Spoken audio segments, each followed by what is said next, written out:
Guys, we had call it day 17 because yesterday I couldn't actually upload and that I was just at the late time when I decided to upload and I was very tired.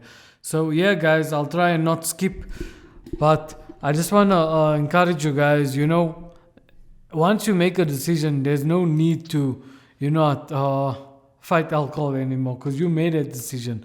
Like, look, this is a channel what's been helping me a lot. Sober Leon. So we had day 17/16. See, his channel has helped me a lot. I won't lie. Like, yeah, look at us, a picture here. After this, I quit alcohol forever. I want to show you there's some other free information he uploaded. I don't know which one is it, but please guys, check this channel out, guys. Please.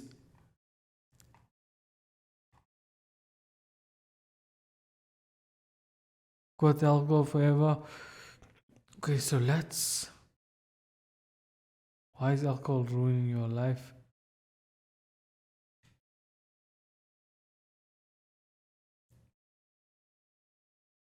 Let's check this. 8 things, no.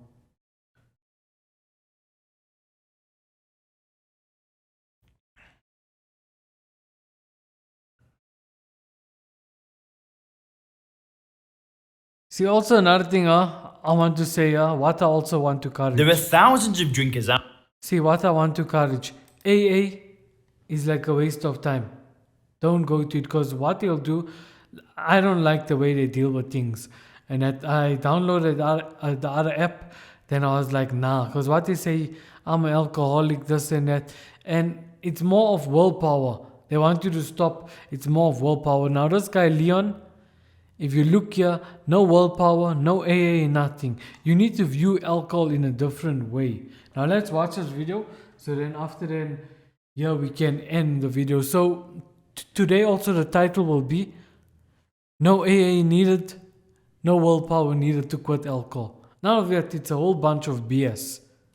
Out there that get to 50, 60, 70 years of age after drinking for 30, 40 years, they look back at their life and they don't realize that they were actually addicted to a drug. Listen, there are thousands and thousands and thousands of people in that exact scenario. But despite alcohol causing so many deaths, so much pain, so much illness, why do people still do it? Why don't people kind of just look at the drug, look at the problems that it causes, click their fingers and say, I don't want to do that anymore? Well, that is exactly what I'm going to be breaking down for you in this video today. We're looking at 6 painful reasons why you and so many other millions of people actually drink alcohol. Now, why should you listen to me? Well, my name is Leon Sylvester. I run a company called Sober Clear, and what I do is I help business owners and professionals stop drinking without AA, willpower, and rehab. And actually, without AA, power, or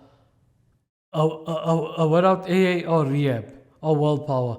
You see, at the end of the day, think about it in this kind of way. The rehabs, it's like a cycle, like the rehabs and alcohol company work together. Because it's like a cycle, you go to rehab, then you come out, then you relapse. So you never know, guys. There's dark things going on. Like, I basically think even the drug dealers, they do work with the cops, and I think so the cops work with the rehabs. So that's how you see people go for 6 months, they're going to rehab, after that they relapse. Why? Same with alcohol. Why people, when they go to rehab all over around the world? Now you see, this online programs, that's why I take off my hat for this guy. Check his channel out, and please, if you're struggling, go to his Sober Clear company. Play a few, you can have a look at some of the reviews on the screen right now. You can see we're getting awesome results, and I've not drank now for just coming up to 3 years. And the stuff that I'm going to teach you in this video today is just not going to be the same as other stop drinking content that you might have seen. We're really going to go deep because the whole purpose of my channel, the whole purpose of my business is to help you apply first principles thinking, which means that we break down problems like reasons why people drink, like all the other videos on the channel, and we break them down from first principles. So we really analyze information and break it down and go to new levels with it. So that's what we're doing in this video. So you're definitely going to want to watch this video in full, because if you can bring awareness to the reasons why you drink and why other people drink, what it helps you do is create a new paradigm. It helps you create a new worldview. It helps you really put the pieces together to understand this problem. So if you're able to look at the reasons why you drink and you're able to dissect them individually, then the reasons almost disappear. So that's kind of the goal, is I want to break the reasons down for you, but then I want to dissect them and I want to explain why none of these reasons are actually valid, right? And I'm almost sure that everybody that's watching this video will have used or justified their drinking with all of these things. I don't think there's going to be one that you're not going to be nodding your head at going, yep, that's me as well. So without any further delay, let's get into it. And if you do want to get access to the free video training showing you how to control your drinking with first principles thinking, that's without using AA or willpower or rehabs or therapy, click the link in the description, you'll enter your email, you'll get access to that training video. No AA, no willpower, no rehab, no therapy. That's the way to go. You have to change your belief system, and that's how you will stop. So that one's gonna blow you away, but let's get into this. So the very first reason why people drink alcohol, well, the reason is because they think that it helps to de-stress and relax you. Now, if you think... Totally wrong. It will relax you in that moment, but then after that, once the alcohol wears out, what happens, guys? What happens? I feel it. After it wears out, you feel much more worse. Think of the typical drinker, right? What is the pattern of a typical drinker? Well, quite often, not always, quite often, they have, a job, they might have a family, they've got things within their life that are naturally stressful, right? I've got things in my life that are still stressful today as a non-drinker. I just had a family member that got pretty ill, right? It was very, very scary, and that's very, very stressful. Run a business, very, very stressful. The training that I put my body through, it's stressful. It doesn't really matter whether you drink or not, right? Life is stressful. And if you're a drinker, then there's no doubt about it. You're gonna have things in your life that cause a lot of stress. Kids, whatever. Now, think of what the typical drinker does, right? The typical drinker will wake up in the morning and they'll have probably had some drinks the night before, so they'll wake up a little bit groggy, right? They'll wake up a bit tired, a bit hungover. They might not want to eat their breakfast. They might just force a bit of orange juice down, and then they say they go to work. And at work, they just get through the morning, and they're kind of getting through a little bit of a haze and a hangover and a fog. And then they'll get to lunchtime, and then they'll have a bit of food, and they'll start to feel a bit better. And usually, they'll have told themselves, I'm not going to drink again, or that's it, I'm finished with alcohol. And more often than not, they'll get to lunchtime, they'll feel better, and all of a sudden then they'll start thinking about alcohol again. They'll be feeling like, maybe I could have a pint, maybe I could have a glass of... You see, that's a mistake. We drink, like me also, when I used to drink, then I'm like, in my mind, I'm never gonna drink again. I'll drink, I'll feel lekker, feel good in the moment. Then after that, feel good. Then the next morning, wake up feeling terrible. And then I'm like, hey, I'm not gonna drink anymore. Then, same story. As the day progresses and things, I feel a little better. Maybe by the afternoon, then I'm thinking again of alcohol. So you see, this guy is exposing the liquor companies, which is what I love about his channel. Wine, I don't feel so bad anymore. And then they get home after this hard, stressful day of work, and now they're feeling okay. They don't have the hangover, they don't have that really bad feeling like they had in the morning. And they get home and they put the TV on and they sit down, but they just can't relax, right? There's something not quite right. And basically what happens is, as soon as the drinker then has that drink, that alcoholic drink, the stress melts away. It's almost like, oh, I can relax. And now the problem is that the drinker now thinks that it's the alcohol that's causing them to relax. It's like alcohol is actually helping you calm down. What they don't realize is that number one is that the things that were making them stressed in the first place are not going anywhere. They're still gonna be there. They're still gonna have to handle them. And the second thing they don't realize is that if they didn't drink alcohol, they wouldn't feel the need to get rid of the craving, right? And I know this is gonna sound a bit strange to a lot of you guys, but the reason why they can't relax properly is because they're suffering from a craving, which is almost imperceptible. Most people don't even realize that they are craving a drug, but then when they take it, they can relax, right? The same way, I'm really sorry to use a crude example, but when a heroin addict is withdrawing from heroin, they can't relax. They take the heroin, they feel relaxed. What would you say? Would you say that it's the heroin helping the heroin addict to relax? Or is it the fact that they're addicted to a drug and they've now had their fix? I know that's a crude example, right? And I know that a lot of you guys are going to look at me and think, Leon, it's just alcohol, it's not heroin. Listen, it's an addictive drug. There's no difference. Okay. See, it's addictive drug. There's no difference between alcohol, marijuana. It all falls under the same category. Marijuana makes you slow and stupid. Alcohol also makes you slow and stupid.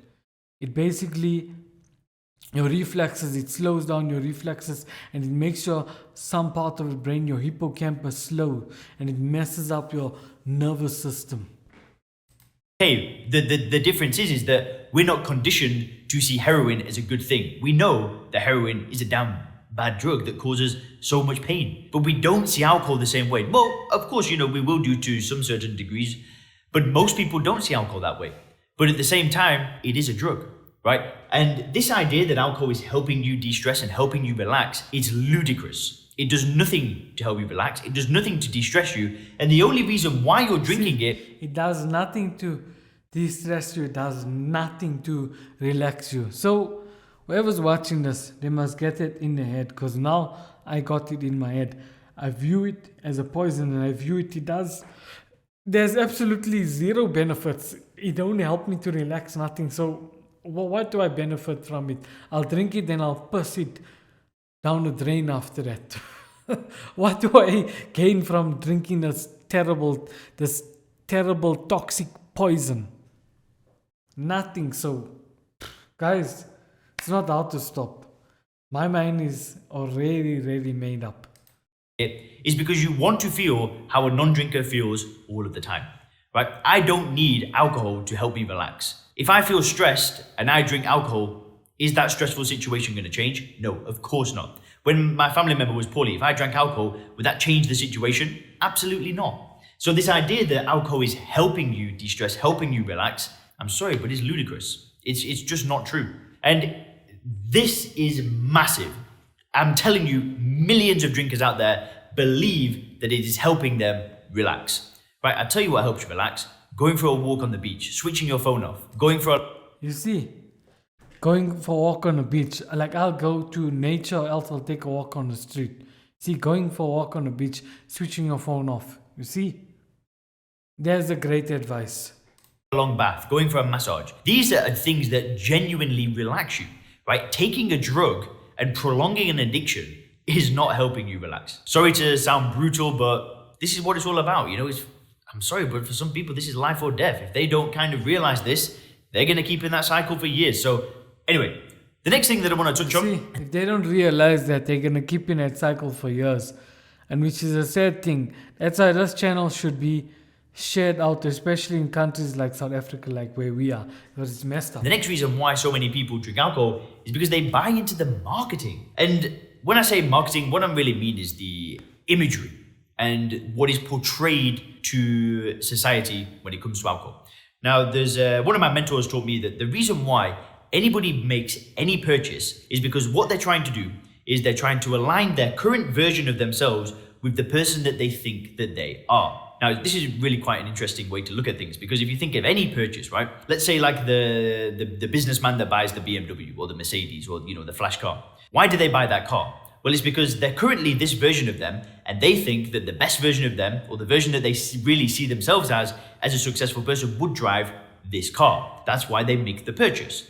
And we can really break that down for all sorts of things, from why do some people invest in coaches? Well, it's because they might see themselves as a high performer and somebody that invests in themselves and has a lot of self-belief. Therefore, they buy a coach. And if we really look at what marketing does, especially, big marketing campaigns that have got, millions of dollars behind them with great branding and great minds working on them, it's all about an image. And it's all about a character that they're trying to show you that you could become as a result of purchasing this product. Right? That's what a very, very, very good marketing. See, marketing strategy. Like same with McDonald's. We all know McDonald's is unhealthy and all these sweets. But the way they color it up and all of that, like you see my posters at the back. It looks nice, huh? The colors and everything. Now you see it's attractive. If a small child sees these posters and he loves soccer, he will want it. You see, which the posters is not harmful to him. But the alcohol, let's imagine they started brainwashing kids to drink alcohol. What would have happened? You know what I'm saying? And with all the colors, the marketing, we already know all the tricks of the trade, guys. Campaigns do. You watch these campaigns and you're like, whoa, if I buy that product, I'm going to be like them.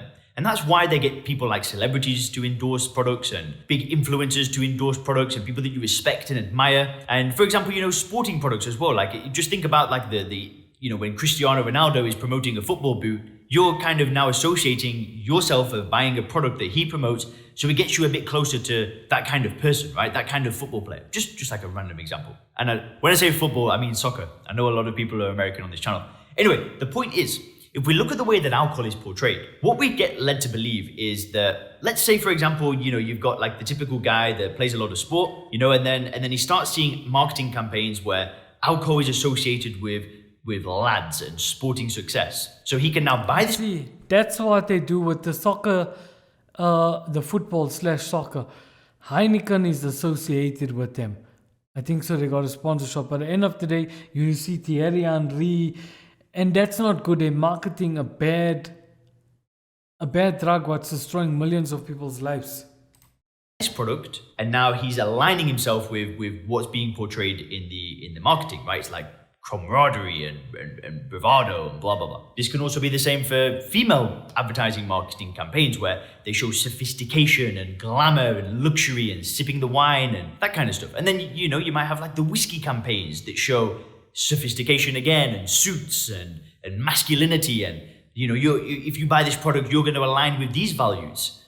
It's all nonsense. It's all crap, right? Alcohol is a drug and it's the same drug in all of these bottles. There's no difference between the drug, right? It's the same drug in whiskey, it's the same drug in wine, it's the same drug in beer. But all of a sudden, because you're buying this into this brand, into these messages, into this imagery, you start to associate yourself. See, don't buy into the messages and into this image. They try to psychology they use, and they try to brainwash us. It's a poison. It is a poison. I just got no words. It is a poison and it's destroying millions of lives and millions of families. It's breaking families apart. With what that brand is portraying. Now, if you break things down from first principles, if you really look at this, you just see that you're really buying into an illusion that somebody else has created because they want to profit from your addiction. Not a conspiracy. Right? This is not a conspiracy. This is very, very basic. It's marketing. That's what they're doing is they want you to align with their product. They want you to see yourself using that product because you align with a better quality version of yourself. If you buy into this stuff, if you buy into the better quality version of yourself, you don't. Alcohol slows down your reflexes. Alcohol slows down your thinking speed. It just messes your brain and your thinking ability up. Who would want to destroy their own thinking ability? Who? Only a fool will buy into this. It's because we programmed to be fools, including myself. I was a fool at one stage. Now I see alcohol for what it is. Hear me out loud. I see alcohol for what it is. And I won't go back to this crap. Illusion of alcohol being a good thing, of something that's going to enhance your life, it's game over. Because alcohol cannot enhance your life. It doesn't enhance your life because there's no benefit to consuming it. It's ethanol. It's a poison. There is no benefit to consuming ethanol, right? So that is another reason that keeps people drinking for years. They believe that the marketing is true. They don't break things down from first principles. They don't say, hang on, wait a minute. Is this true or is this nonsense? It's nonsense. Next reason why people keep drinking for years. And it's because they think that they have something wrong with them or you have something wrong with you. And what I really mean by this is when, people, they drink. You think there's something wrong with you, Tree. You think you have something wrong with you. And nothing, guys. At the end of the day, don't try to be the cool guy. See everyone drinking and thinking, hey, there's something wrong with you because you don't drink. Nah, man. You can enjoy yourself being sober-minded. At the end of the day, be sober-minded for that day. Maybe you were with a bunch of drinkers while... or whatever, the next morning, or else just see what they're doing. Then if they tell you to hang around with them, say no, you got things to do. The next morning, try call them 8 o'clock in the morning. Tell them, you know what, I'm going to call you 8 o'clock in the morning. And let's see will they wake up and how will they feel. They'll be finished, guys. Because that's what liquor does. It finishes you. Hangovers is a killer. And they try to stop. That's what I'm getting at here. So let's say, you've drank for... And also recovery takes long, especially when you're older.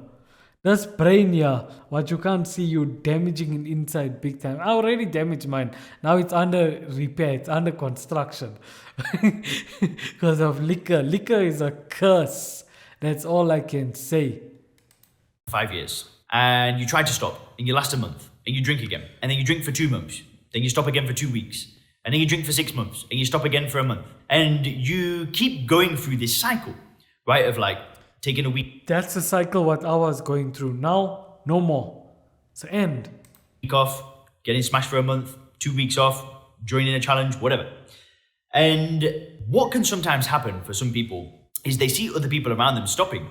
They see other people around them as normal drinkers. They see other people around them successfully moderating. And then they look at themselves and they think, well, why can't I do that? Why can't I be like them? Now, one of the biggest mistakes that people do at this point is they start to say, maybe I have something wrong with me. And the real problem is what can happen is they'll go to doctors, they'll go to therapists, they'll go to counseling, and they'll say, why can't I stop drinking? Well, this is where they get told the next thing. They get told that they may be an alcoholic. And now this is where things can get a little bit more sinister, a little bit more dangerous, because if you start to think of yourself as an alcoholic, you really have to think of yourself as the problem. The marketing is not the problem anymore, right? De-stressing is not the problem anymore. The only reason why you can't control your drinking is because you are the problem. You have a disease. There is no known cure for you to control your drinking. And see, what happened in my personal life is when I was in my early 20s, I went to AA and I got told that I was an alcoholic and I believed it, right? I bought into it. So what do you think happens if I choose to drink again? Well, now I've got a rationalization. Now I've got an excuse. Well, I drink because I am an alcoholic. I've got a problem. This is what I do. Now, I know for some of you guys, you're going to say at the same time, I could be calling myself an alcoholic and I don't drink. That's great. But what about the people that go to AA or go to therapists and get told that they're an alcoholic and they don't stop drinking? Right? This is where it gets a little bit dangerous because they are telling themselves that they are the problem, not the drug, not the conditioning, not the illusion of it being a good thing, right? They are the problem. And the only way that you can fix being an alcoholic is through asking for help through God. That's if you're following a 12-step system. I don't think there is they say that there's no known cure. Listen, this keeps people stuck for years. This kept me stuck for a very long time, was thinking that I'm the problem. I want to tell you that you have got nothing wrong with you. You're not the problem. You're a powerful person. You're probably a successful person already. You're probably very happy. And the drug is the problem. You are not the problem. The society that we live in that really portrays alcohol as a good thing, that is the problem. See, hear what you say. The society we live in that portrays alcohol as a good thing. That is the problem. And whoever's watching this video, especially maybe one of my old friends or else the South African people, wake up. Liquor, you won't benefit nothing from it. And that's why we use first principles thinking. That's why we break these things down and we build them back up. Because if you buy into these things that 99% of the population buy into, it's game over, right? It's just going to be such a challenge for you to stop drinking. Which leads me to the fourth point, and it's that you haven't got to the root cause of the problem. And what I mean by the root cause is basically all of this stuff is what it's really saying is that alcohol is a good thing. And what I mean by this is that is what society thinks. Society thinks that alcohol is a good thing. It's a beneficial thing that adds real value in the world. It's not something that's bad. It's something that's good. It's something that helps you, that enhances your life, enhances occasions, enhances social occasions. If it enhances your life and help you out, what happened to, who's this, Adriano, the soccer player? What happened to Ronaldinho when he was forced to leave Barcelona? What happened to George Best? Etc. And what happened to all other celebrities who indulge themselves with alcohol as a escaping mechanism? Their careers ended up going down the drain. Helps you relax, helps you de-stress, and this keeps people stuck for years. This is the root cause of why people drink. And it's this underlying idea that somehow alcohol is a good thing and the fear of stopping is so great. Because if it's a good thing, I'm going to be afraid to stop doing it. Just the same way that I've used this example before, but I see the gym and training and exercise and actually CrossFit, because I do CrossFit now, I see that as a beneficial thing. Of course it's a beneficial thing, right? It's working on health. And if you were to take that away from me, I would feel very, very, very upset. I'd be very, very, very angry. So what do you think happens to the person that sees alcohol as a good thing when you remove alcohol from them? When they say, I'm going to stop for 30 days. It's a fight. It's a battle. It's a war. They don't want to do it. They've got to resist because they genuinely see alcohol as a good thing. And I'm telling you, if you go to places like AA, a lot of those people still have this problem. And, they may have stopped So AA is a waste of time. drinking, but they haven't got to the root cause of seeing alcohol as a good thing. And again, this is why we apply first principles thinking. Because when you see alcohol for what it is, when you can see that there is no benefit to consuming it, it's like the desire to drink goes away. Because there is no benefit to drinking it. Which leads me to the fifth point. And the fifth point is that people reason from analogy.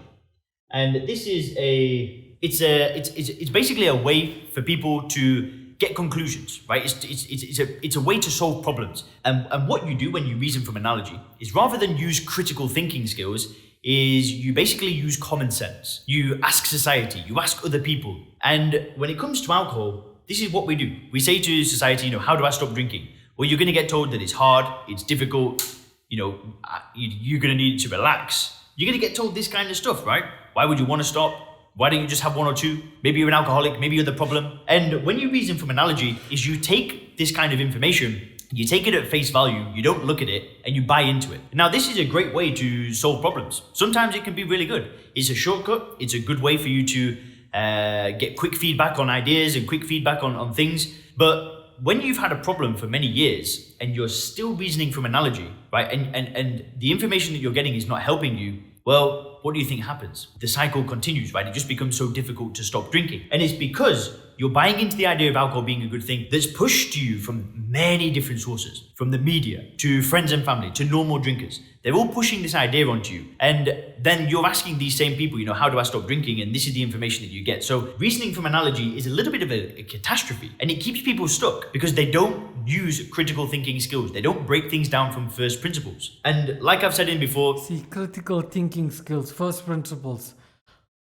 Why is it so easy for me not to drink anymore? And in my 20s, I was a heavy drinker.